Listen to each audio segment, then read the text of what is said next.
આજે મારા અંતરમાં આનંદ સમાતો નથી. પ્રભુને રીઝવીને તમે પંડિત થયા છો. ગમાર કહીને વગોવનારા આજે તમે જ્ઞાની છો એટલે વંદન કરે છે. પામર કહીને નિંદનારા આજે તમે પંડિત છો એટલે નમન કરે છે. વગોવનારા આવકારે છે, જાકારો દેનારા જય જયકાર કરે છે, ને હળદૂત કરનારા હાથ જોડે છે. સ્વામી સ્વામી, જોજનો દૂર ઊભી રહેલી પ્રસિદ્ધિ આજે તમારે પડખે છે. આજ સુધી તમે ઢોરને દોરતા હતા, પણ આજે આજે તમારા દોરવા માણસો દોરાય છે. મારો અંતર પોકારી પોકારીને કહે છે કે જુઓ જુઓ, સ્વર્ગના દેવતાઓ જુઓ, આવો આનંદ, આવો સુખ તમારા સ્વર્ગમાં નથી, તમારા સ્વર્ગમાં નથી. દેવળ, સ્વામી દેવળ, દેવળ, સ્વામી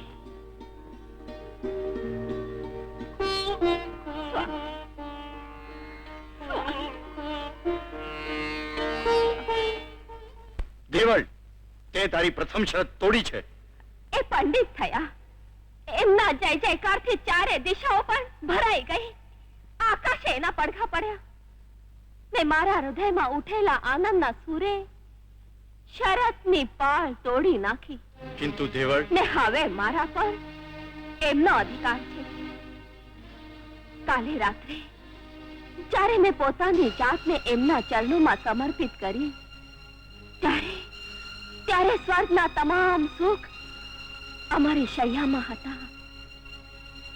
દેવળ, અને હવે જો તે બીજી અને ત્રીજી શરત ભંગ કર્યો છે તો તું ક્યાંય નહીં રહે, ના ધરતીની ના સ્વર્ગલોકની. સમજી? વાંજણી દાંતથી જાત માટે જુલમ કરે એનો શું અર્થ? તો શું કરું? અરે, જેને તારા પ્રેમને ઠોકર મારી એને પાયમાલ કર.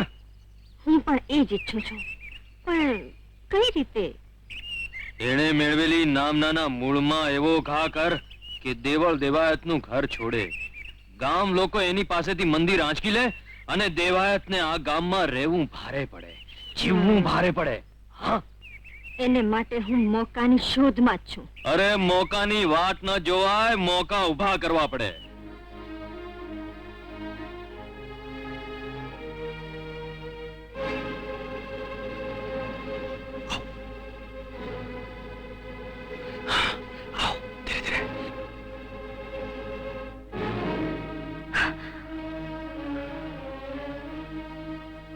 ખબરદાર દેવળ, તે તારી દેવી શક્તિથી તારા પતિને મદદ કરી તો એ અપરાધ ગણાશે, અપરાધ ગણાશે, તારો અપરાધ ગણાશે, અપરાધ. અર્ધાંગનાને અપરાધ સ્વીકાર્ય છે.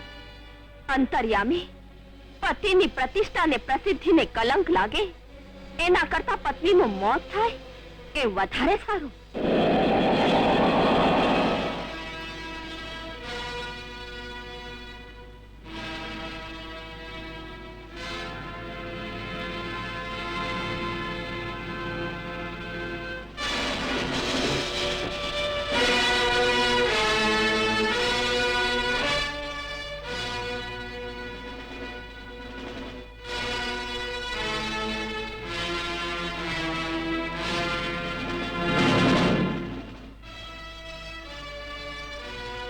દેવાયત, યાદ છે મેં ત્યારે તને કહ્યું હતું કે સ્ત્રી રીઝે તો ઓળખોળ થાય ને ખીજે તો આતરડા ખેંચ કાઢે.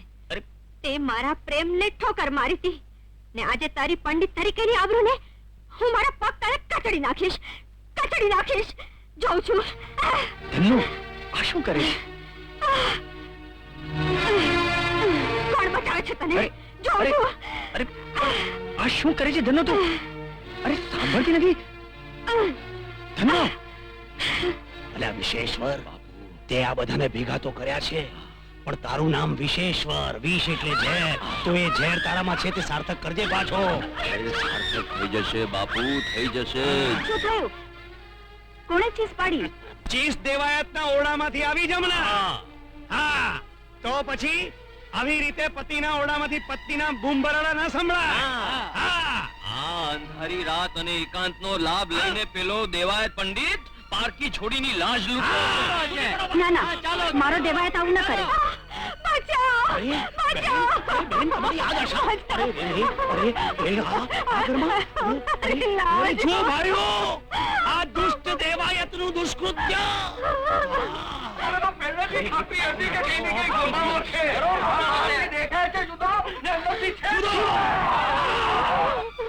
ઓમ નમઃ શિવાય, ઓમ નમઃ શિવાય. શું થયું દીકરી? સાચું કે છે. હું તમારા પંડિત પુત્ર પાસે પ્રભુ નામ સાંભળવા આવી હતી. એણે મારી પાસે નીચ માગણી કરી. મેં ના પાડી એટલે પરાણે મારી લાશ લૂંટી. નહીં જોયું જમના કાકી, તમારો દીકરો પંડિત નથી, પાખંડી છે. હા, ઓમ નમઃ શિવાય. આ તો ઉકરડાની પેદાશ દુર્ગંધ જ ફેલાવે ને. આજે તો દેવાયતને સજા થવી જ જોઈએ. દેવાયત, તું બહાર આવ. અરે પાખંડી, અરે પાપી, દેવાયત તું બહાર આવ. આ નહીતર માણસોને અંદર મોકલું છું. હા.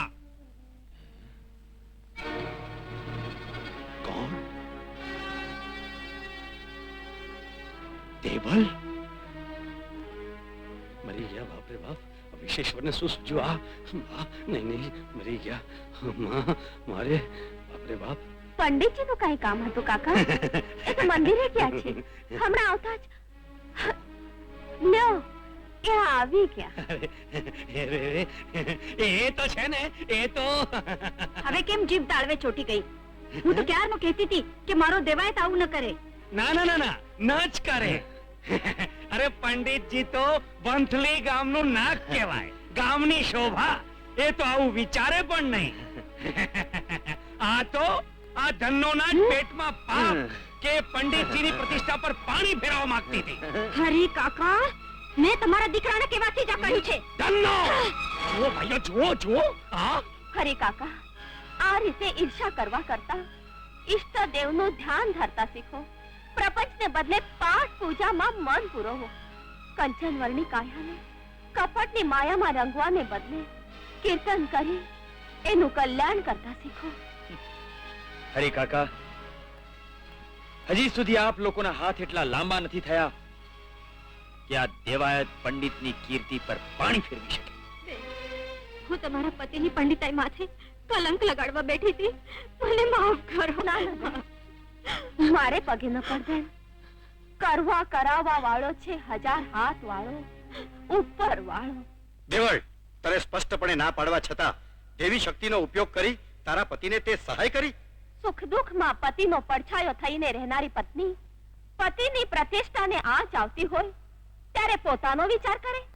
કપ્યોને હાથે એમની કીર્તિને કલંક લાગવા દે. દેવાધિદેવ દેવ થઈને તમે આમ ઈચ્છતા હતા પ્રભુ? ના દેવળ, પણ શું પ્રભુ? પ્રભુ ગુણગાન ગાતા એક પંડિતની પ્રતિષ્ઠા પ્રભુએ જાળવી હોત તો એ પ્રભુ કૃપા ગણાત.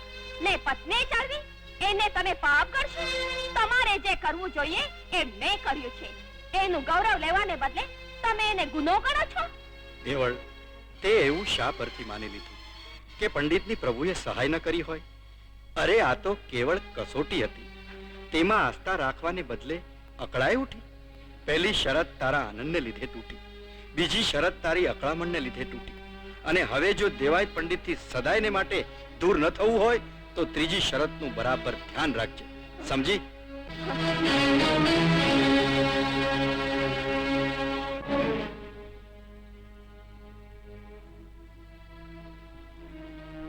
અરે દેવળ, સાંભળ. દેવળ આવી ગયા પંડિતજી? હા, પણ મારે ઝટ પાછું નીકળવું પડશે. ક્યાં? રૂપાદે માલદે, જેસલ તોરલ, રામદેવ પીર, ડાળીબાઈ જેવા સંતો સુધી મારી પ્રસિદ્ધિ પહોંચી છે. એ લોકો મારી વાણી સાંભળવા અધીરા બન્યા છે. માટે એ લોકોએ મને વાયકમાં આવવાનું આમંત્રણ મોકલ્યું છે. વાહ, આવા સંત પીર તો સાક્ષાત પ્રભુના સ્વરૂપ. એમના તરફથી તમને આમંત્રણ મળ્યું? તમે તો મહાભાગ્યશાળી છો.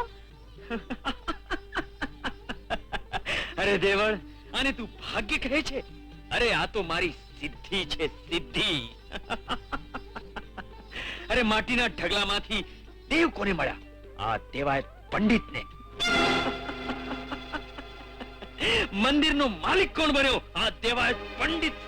અરે સ્વર્ગલોકની અપ્સરાના રૂપને પણ ઝાંખી પાડી દે એવી રૂપાળી સ્ત્રી મળી કોને? આ દેવાયત પંડિતને. અને ગમાર મટીને પંડિત કોણ બન્યો? આ દેવાયત પંડિત. અને જગત જેને પૂજનીય ગણે છે એવા સંત પીરોને વાણી સાંભળવાનું મન થયું કોની? સ્વામી, તમારા શબ્દોમાંથી અભિમાન છલકે છે. આ અભિમાન નથી, આ તો મારી જ્ઞાન પ્રાપ્તિ અને પંડિતાઈનો આનંદ છે. આનંદ. અભિમાનને આનંદ માનવાની ભૂલ કરશો તો ભગવાનને સર્જેલી મોહ માયાની ભૂલ ભૂલામણીમાં અટવાઈને ભગવાનને ભજવાને બદલે એને ભૂલવાની બીજી ભૂલ કરી બેસશો ને ભવસાગર પાર નહીં કરી શકો. ખ્યાતિના ખાબોચિયામાં ખરબતતા રહેશો. ઓ, સેવા કરવાના બદલે શિખામણ? લાગે છે તને પણ તારા પતિની પ્રસિદ્ધિ જોઈને ઈર્ષ્યા આવી. હા, પણ પતિની પ્રસિદ્ધિને પત્ની પોતાની શોક્ય માને છે.